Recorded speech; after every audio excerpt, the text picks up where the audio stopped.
So the blue people on Pandora are back in the news. Box office take for James Cameron's Avatar: The Way of the Water hits 1.17 billion globally, and of course every day that number's just going up and up and up. And I'm one of the people absolutely cheering James Cameron on from a distance, like giving him virtual high fives from Sydney, Australia to America. High five, James. And he's like back in America all the way over there, like, oh, thanks Gareth. I don't know who you are, but thank you. This is awesome news. And I'll tell you why right now. Before I do, let's compare the actual box office from the first one. So, as of when this one came out, 2009, I should say, 2.922 billion, I should say. And now, of course, there was a re-release that came out 6 months ago, right? Now, I think this is awesome for a number of reasons, and one of them being that post-Avatar depression syndrome was an actual thing. Have a look at this. Post-Avatar depression syndrome. Why do fans feel blue after watching James Cameron's first film? Now, the film was obviously loved so much so when it first came out, and hated, and I will get to this in a second. It was hated and loved. Probably more loved, right, as to why it was the biggest, most grossing film ever. There was so many people, apparently, that stepped out of the cinemas, that 3D, one of the first 3D movies they'd ever seen, or maybe the first 3D film they'd ever seen, right? They stepped out of the cinemas feeling depressed about their own lives. Have a look at this. I don't blame them, actually. James Cameron has obviously done a pretty interesting job with his filmmaking skills and his writing skills. Obviously, it's a hugely collaborative effort. But a quick read on this, right? It all began after the first Avatar was released in 2009. People started posting on a fan site, Avatar forums, that they were feeling down and unsatisfied with their lives after seeing James Cameron's film. I know how it feels, right? About humanity's attempt to colonize a pristine planet called Pandora. Going past that a little bit, ever since I went to see Avatar, I have been depressed, says one person. Watching the wonderful world of Pandora and all the Na'vi made me want to be one of them, one wrote. I even contemplated suicide. Gosh, there are some mentally unwell people there. Please get your help, all right? Thinking that if I do that thing, committing suicide, that I will be rebirthed in a world similar to Pandora, and the everything in the same as in Avatar, right? Another asked, are there other people, I should say, out there who think humanity is going south? Well, anyway, the thread received more than 1,000 posts, apparently, from people around the world expressing similar feelings, right? Hopefully they weren't all suicidal, but anyway, it became so popular that a second thread was created for more room, apparently, and the discussion spread to other fan sites, right? It was picked up by the media in 2010 and eventually labeled post-Avatar depression syndrome. I mean, Avatar 1 was a great film. I loved it. I took Mum to see the film and the second film. I personally saw the first film twice in the cinemas. Currently seeing the second one once. Might go see it again, not sure, but I really did like it, right? And so did a lot of people, to the point where they actually hated their own lives. It's a sad situation. It's actually a sad situation. Like everyone, including me, absolutely me as well, are going through shitty things in their lives at certain points. To see a film like Avatar, we'd never seen anything like it. We'd never seen a world like it, right? To walk out of the cinema and think about the film days and days and days later, right? You think, gosh, my life is terrible compared to that. It just shows what James Cameron has done. Now, congrats to James Cameron, right? Now, look, my very famous, my most loved, I should say, my most loved film that I've ever seen in my life, and I've seen this film probably over 20 times now, is Terminator 2 Judgment Day. Absolutely love that film.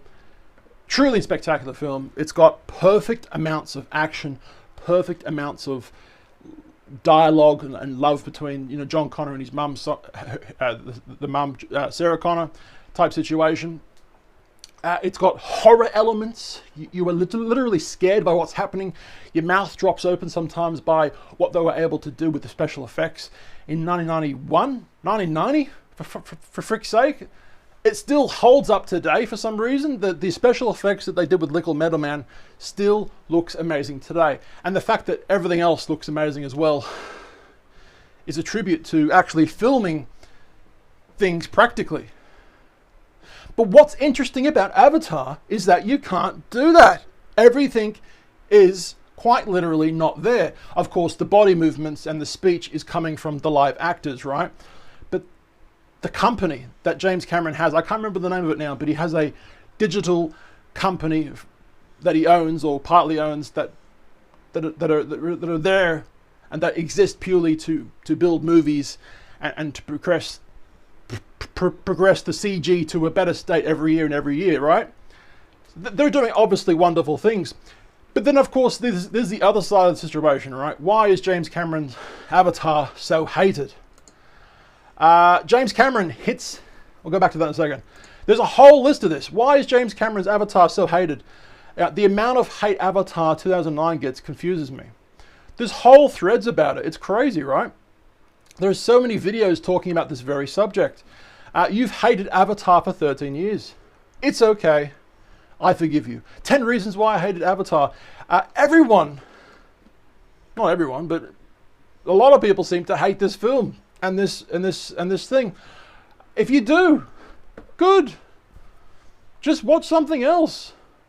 There's so many people that didn't want this movie to work. There's so many people. There's thousands of people online that wanted The Way of Water to fail at the box office. I was most definitely not one of them. Every couple of days or so since the film came out, I've been researching the box office take for Avatar 2, The Way of Water. And like I said, within a week or so, that's when the figures started coming out that it was hitting at 1 billion, but of course it's well over 1 billion now.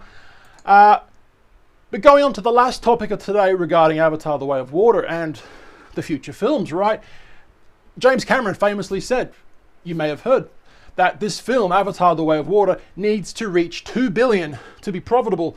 I mean, God fucking damn it, if that's true. Wow. He's probably lying. But have a look at this, right? It's getting close. Somewhat. Okay, with The Way of Water success, Avatar 3 is a surety, but what about Avatar 4 and 5?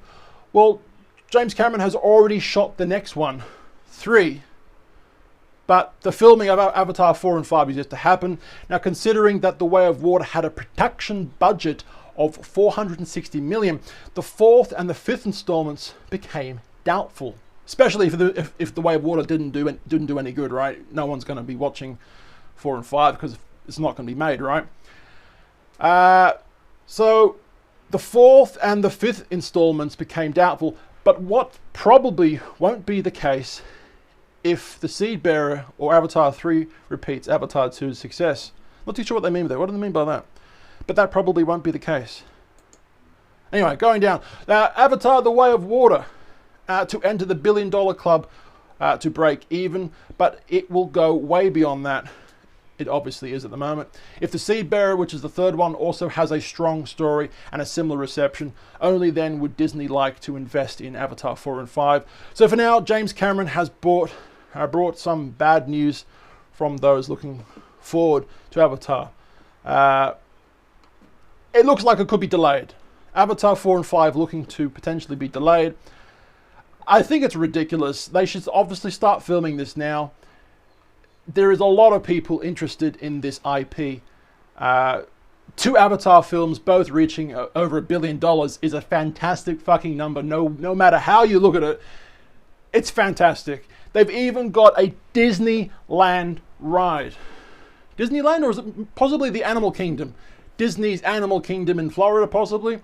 There's a Pandora ride, which I've not been on, but I really want to go on it someday. So look, Disney, who now owns Avatar, because I don't think they used to own it when 20th Century Fox was bought out, wasn't it? I think 20th Century Fox has Avatar. I don't remember anymore. But anyway, Disney now owns Avatar.